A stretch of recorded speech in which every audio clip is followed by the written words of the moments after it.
Hey Hawkers, the boys have won another 2 games on the trot after the heartbreaking loss to Port, getting the job done against the Brisbane Lions in round 11 and now the Adelaide Crows in round 12. Let's break both games down briefly and analyse how we have become one of the form teams in the comp. Our round 11 matchup started very similarly to the Port game. We started off hot after conceding the first goal of the game courtesy of Brandon Ryan, whom we traded out to regain Gunston in the 2023 trade period.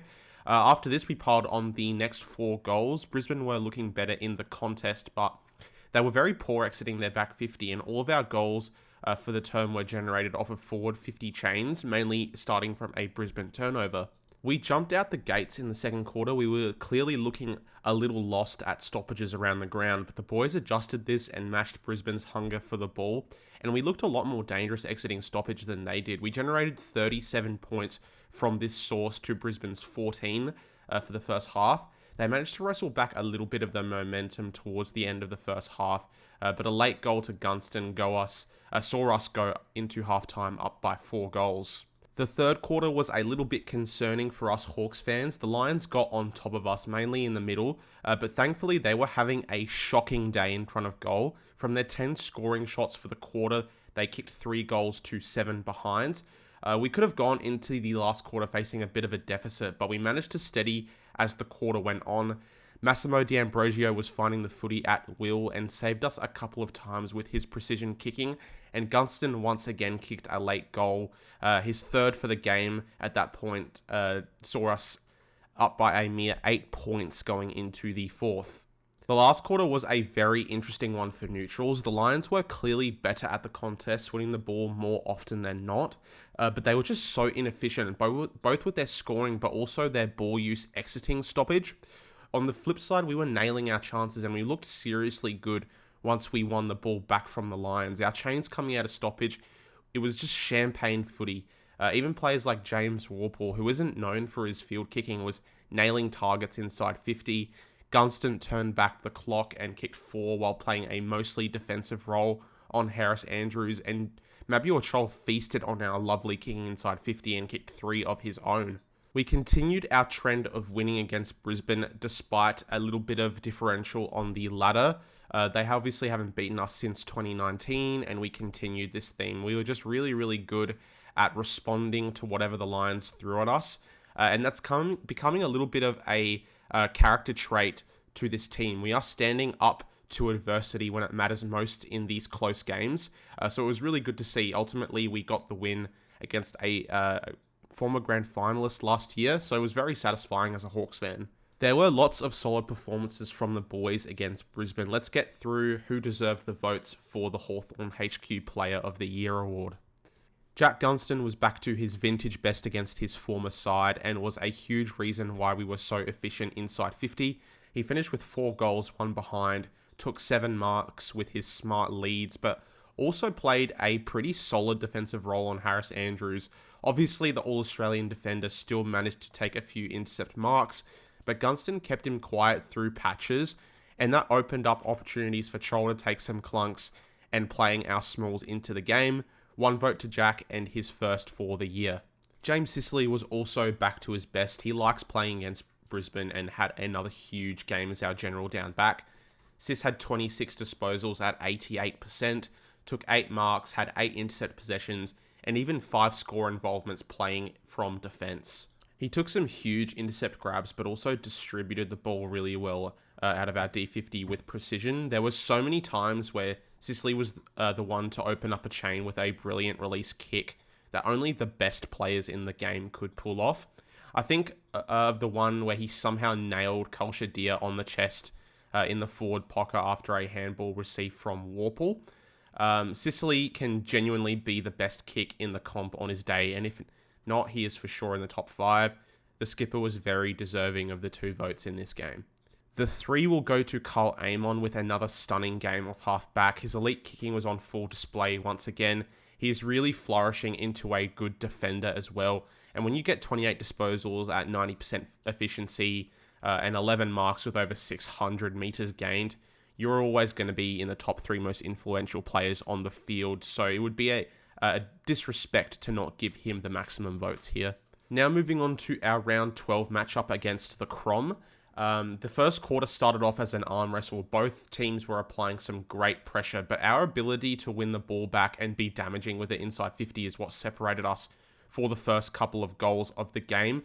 And after the opening 5 minutes, we clicked into gear.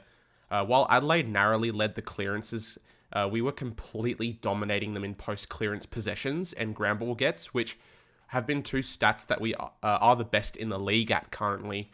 And what was really concerning for the Crows, though, early is that we had almost double the inside 50s for the quarter, yet we're still twice as efficient at converting those entries for scores. After some really cheap goals at the end of the first for Adelaide, we went into the first break up by 20 points. The second quarter is really what lost the game for Adelaide. We were still piling on the inside 50s early and just looked so much more damaging with the ball. Despite Adelaide actually dominating the disposal stat for the quarter, they just looked lost, and that was mainly due to how well we were defending the ground. Maybe it was also a bit of perceived pressure as well, but we completely shut down their dangerous transition ability and were able to beat them at their own game in a sense. Dylan Moore's early 2 goals were the only ones in the quarter for both teams, and we finished the first half up 47-18. We jumped out of the gates determined to shut the game down at the start of the third. It was some really dominant footy. We were smashing them in the clearances and contested footy and just completely flooded their defense, and they just couldn't cope. At the 5-minute mark of the quarter, we had already scored 3 goals and were looking at putting the game to bed. But some poor defending saw the Crows nab 3 really easy goals at the end of the third. But it was still seemingly too little too late, thanks to a very important goal by Ginnivan in the dying seconds of the quarter. To give credit to the Crows, they definitely didn't give this game up easily. I actually felt they were better in the last quarter. Our defense was put to the test, and their tools were able to take some easy marks and convert their opportunities as well. Even though Adelaide were making us work for our win, I was very proud of how we responded after every little period of their dominance. For example, after the opening minutes of the fourth, they were all over us.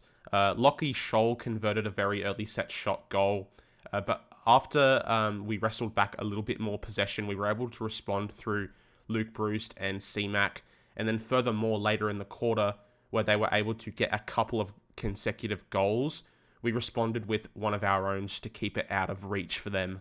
For my Player of the Year votes, there were some really tough calls as once again we had great performances all over the field. I felt that I had to give a vote to the skipper. His ability to intercept the ball was so important, especially later in the game where it felt like Adelaide were pushing hard for a comeback win. And once again, his ball use was just so solid.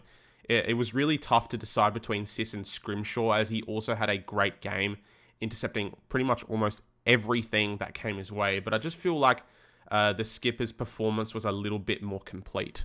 The 2 votes are going to Jack Ginnivan. I am really starting to like what this guy brings to the table. While he hasn't had an amazing year in terms of goal accuracy, and this showed once again on Saturday, I just feel where he has improved heaps from his time at the Pies is his work rate. He plays as a true half forward now and comes up the field, wins some contested footy, and when he has to, he racks up quite a lot of possessions for someone in his position. His ball use is also very good. He applies great pressure on opposition defenders and just has that X factor around goals, which makes him as dangerous as any great small forward in the comp.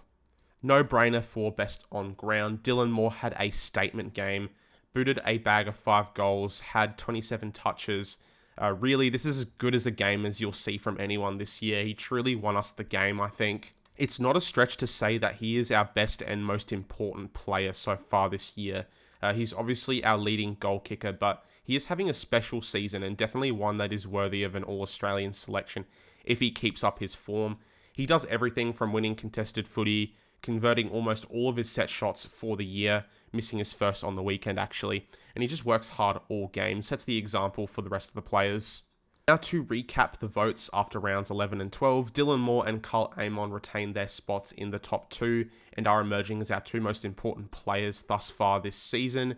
James Sicily is also climbing up towards the top after some strong performances since coming back from injury, and Gunston and Ginnivan finally get on the board after their contributions in the last fortnight.